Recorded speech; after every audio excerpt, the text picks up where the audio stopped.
दोस्तों, एक बार मैं फिर से स्वागत करता हूं आप सभी लोगों का आपका अपने YouTube चैनल गुरुवर जी के में। जी हाँ दोस्तों, तो एक बार मैं फिर से हाजिर हूं आप लोगों के लिए लेकर एक नई जानकारी। आज का जो हमारा विषय है वह मुख्य रूप से सामान्य नागरिक संहिता के ऊपर है। जैसा कि आप लोगों ने थंबनेल देखकर भी समझ लिया होगा कि आज का विषय क्या है, तो आज हम इसी के बारे में चर्चा करने वाले हैं। अब चूंकि इसके संदर्भ में क्यों बात करने की आवश्यकता पड़ रही है, तो मैं आपसे बता दूं कि अभी कुछ दिन पहले ही हमारे सुप्रीम कोर्ट में एक मामला दायर किया गया था, यानी कि एक जनहित याचिका दायर की गई थी, जो कि सामान्य नागरिक संहिता यानी कि यूनिफॉर्म सिविल कोड के संदर्भ में ही था। इसलिए आज हम इसके ऊपर डिस्कशन करने वाले हैं और इस वीडियो में हम ये जानेंगे कि आखिर ये मामला क्या था, किस लिए यह दायर किया गया था और यह यूनिफॉर्म सिविल कोड आखिर है क्या, और इसके उन तमाम पहलुओं पे भी हम चर्चा करेंगे जो आप लोगों को जानना आवश्यक है और परीक्षा की दृष्टि से भी आप लोगों को जानना यह बहुत अधिक आवश्यक है। तो मैं बात कर रहा हूँ इस मामले की। तो अभी कुछ दिन पहले सुप्रीम कोर्ट में जो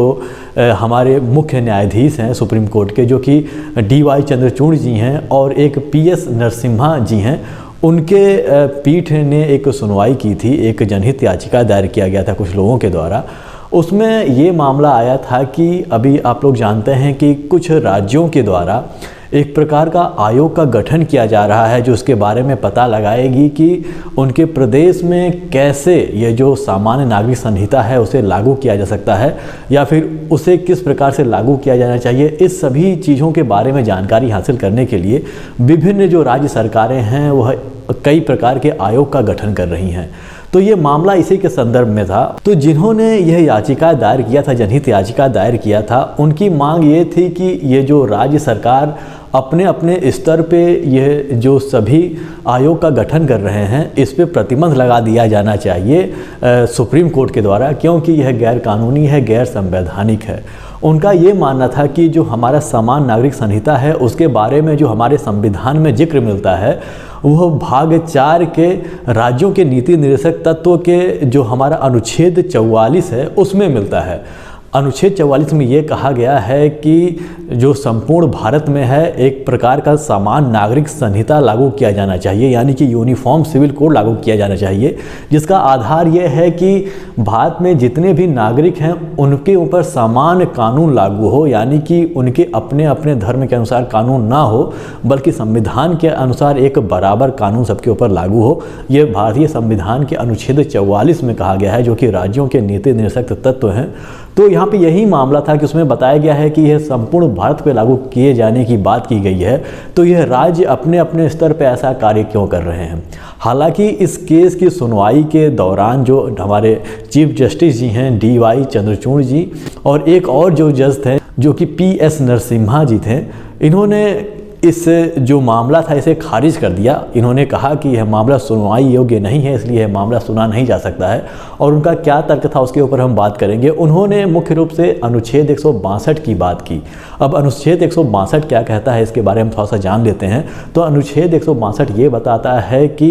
राज्यों के जो कार्यपालिका का जो क्षेत्र अधिकार है वो वहाँ तक है जहाँ उस राज्य के विधानमंडल को कानून बनाने का अधिकार है। यानी कि यदि किसी विषय पे उस राज्य के विधानमंडल को कानून बनाने का अधिकार है तो वहाँ की कार्यपालिका उस क्षेत्र में स्वतंत्र रूप से कार्य कर सकती है, उस विषय पे स्वतंत्र रूप से कार्य कर सकती है। इसलिए जो जनहित याचिका आप लोग के द्वारा दायर किया गया है कि विभिन्न राज्य जो हैं वह इस प्रकार का आयोग का जो गठन कर रही हैं वह असंवैधानिक है, वह गलत है। आप लोगों का ऐसा कुछ भी गलत नहीं है। हम ये समझना होगा कि आखिर ये सामान्य नागरिक संहिता है क्या। आप जैसे कि जानते हैं कि बहुत सारे यहाँ पे धर्म ऐसे हैं जिनके अपने अपने पर्सनल लॉज हैं। सामान्य तौर पे यदि हम बात करें तो यहाँ पे जो हिंदू हैं, जैसे कि सामान्य रूप से उसमें हिंदू आते हैं, जैन धर्म आते हैं और सिख धर्म से लोग जो संबंध रखते हैं और जो बौद्ध धर्म से संबंध रखते हैं, ये 4 धर्म के लोगों के अपने अलग नियम कानून हैं जो कि संविधान में बताए गए हैं, जो कि मुख्य रूप से हिंदू उत्तराधिकार अधिनियम या फिर हिंदू विवाह अधिनियम के द्वारा उन सभी चीज़ों को अधिनियमित किया गया है। यानी कि इन पे समान अधिनियम लागू होते हैं, समान कानून लागू होते हैं। लेकिन आप लोग को पता है कि यहाँ पे कुछ पर्सनल लॉज भी हैं, जैसे कि मुस्लिम हो गए या फिर पारसी हो गए या फिर क्रिश्चियन हो गए, इनके अपने अपने पर्सनल लॉज हैं जो अपने हिसाब से कार्य करते हैं। आपको समझना होगा कि आखिर ये लॉज किस प्रकार के हैं। तो ये जो लॉज हैं वह किसी प्रकार के क्रिमिनल एक्टिविटी के संदर्भ में नहीं है, यानी कि क्राइम के संदर्भ में नहीं है। यह मुख्य रूप से जो है वो सिविल कोड के मामलों में है, या फिर मुख्य रूप से जो पारिवारिक मामले होते हैं, इसमें इन लोगों को आज़ादी मिली हुई है कि अपने धर्म के अनुसार कार्य कर सकते हैं, या फिर कानून जो किसी भी मामले की जो इनके कानून या इस प्रकार के विषय पे यदि कोई समस्या आती है या फिर कोई मुकदमा चलता है, तो उनका मुकदमा जो होगा वो उनके पर्सनल लॉज के हिसाब से ही वह देखा जाएगा। तो इसी चीज़ को ख़त्म करने के लिए जो हमारा नीति निर्देशक तत्व है वही बताता है, जो भारतीय संविधान का 44वां जो हमारा अनुच्छेद है वह यही बताता है कि पूरे भारत में एक समान नागरिक संहिता लागू होना चाहिए, यानी कि एक कानून सबके ऊपर लागू होना चाहिए। ऐसा इसलिए है क्योंकि जब आप देखेंगे तो आप पाएंगे कि समान नागरिक संहिता न होने के कारण बहुत सारे धर्मों में कुछ विशेष लिंग के लोगों के साथ भेदभाव हो जाता है। जैसे कि भारत सरकार के द्वारा बहुत सारे नियम कानून बनाए जाते हैं, उत्तराधिकार के संदर्भ में नियम, या फिर शादी विवाह के संदर्भ में कोई नियम, या फिर तलाक के संदर्भ में जो नियम बनाए जाते हैं वो हिंदू हो गए या फिर सिख हो गए या फिर आप जैन हो गए या फिर बौद्ध से संबंधित जितने भी लोग हैं उस पर तो ये आराम से लागू हो जाते हैं, लेकिन मुस्लिमों पे या फिर ये जो ईसाई हैं उन पर ये लागू नहीं हो पाते हैं। तो कहीं ना कहीं इस अधिकार से उस धर्म की जो महिलाएं होती हैं वह अछूती रह जाती हैं, वह इसके दायरे में नहीं आ पाती हैं, जिससे कि समानता का अधिकार नहीं मिल पाता है। तो इसीलिए हमारे संविधान में ये प्रावधान कर दिया गया था, यानी कि राज्यों के नीति निर्देशक तत्व में यह शामिल कर दिया गया था कि राज्य इस बात का प्रयास करे कि सबके लिए एक समान नागरिक कानून हो, ताकि किसी प्रकार का भेदभाव यहाँ पे न रह सके। तो इसी चीज़ की बात की गई है। जो हमारा सुप्रीम कोर्ट था उसने इसी बात से लेकर इस मामले को खारिज कर दिया कि भारतीय संविधान के अनुच्छेद 162 का हवाला दिया ही, और साथ में 7वीं अनुसूची का भी हवाला दिया। 7वीं जो अनुसूची हमारे संविधान का है वह मुख्य रूप से राज्य और केंद्रों के बीच के शक्तियों का बंटवारा करती है। इसमें मुख्य रूप से हमें 3 सूचियाँ प्राप्त होती हैं, जो कि एक है संघ सूची, एक है राज्य सूची और एक है समवर्ती सूची। संघ सूची में ऐसे विषय सम्मिलित किए गए हैं जिसपे केंद्र सरकार यानी कि हमारे संसद को कानून बनाने का अधिकार है। राज्य सूची के अंतर्गत ऐसे विषय शामिल किए गए हैं जिसमें हमारे राज्य विधानमंडल यानी कि राज्यों को कानून बनाने का अधिकार है, और समवर्ती सूची में ऐसे विषय शामिल किए गए हैं जिसमें दोनों यानी कि केंद्र सरकार और राज्य सरकार दोनों कानून बना सकती है।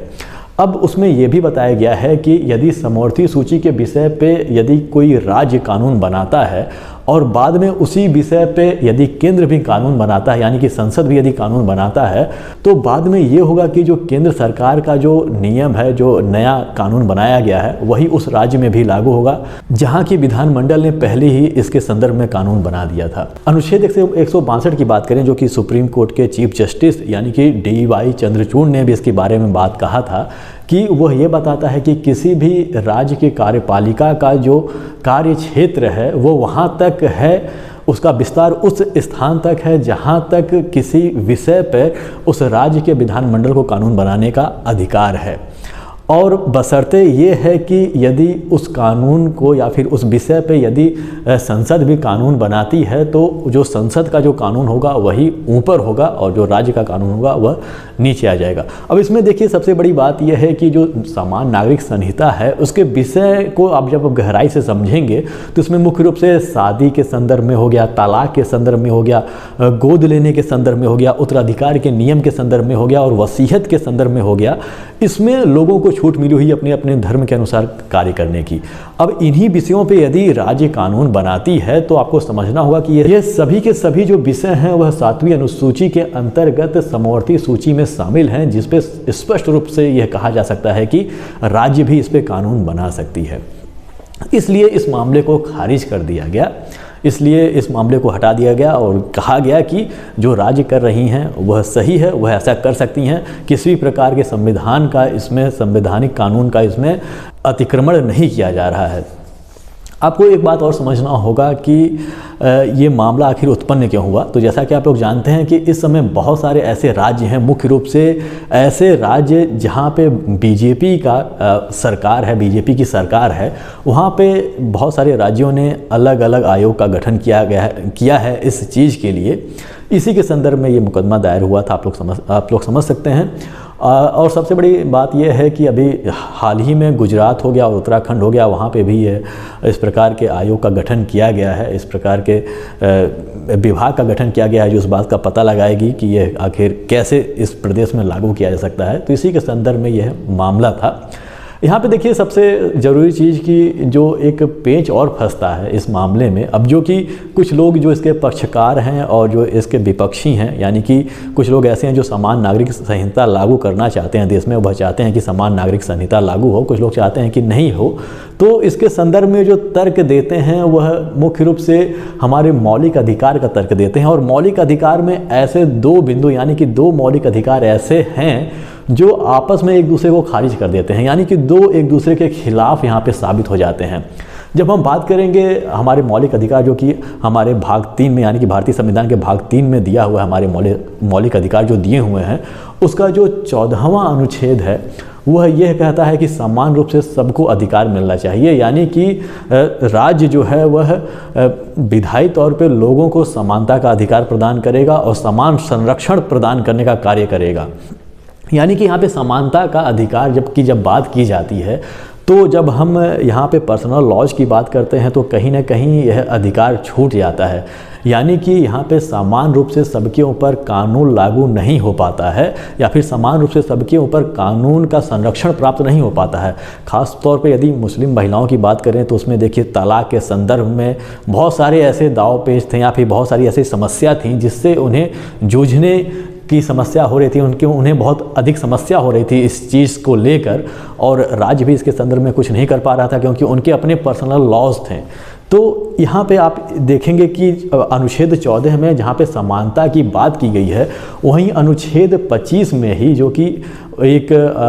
हमारे मौलिक अधिकार का ही एक हिस्सा है, अनुच्छेद 25, उसमें हम देखेंगे कि उसमें धार्मिक स्वतंत्रता की जो बात की गई है कि अपने हिसाब से अपने धर्म को जीने का या फिर उसके प्रचार प्रसार का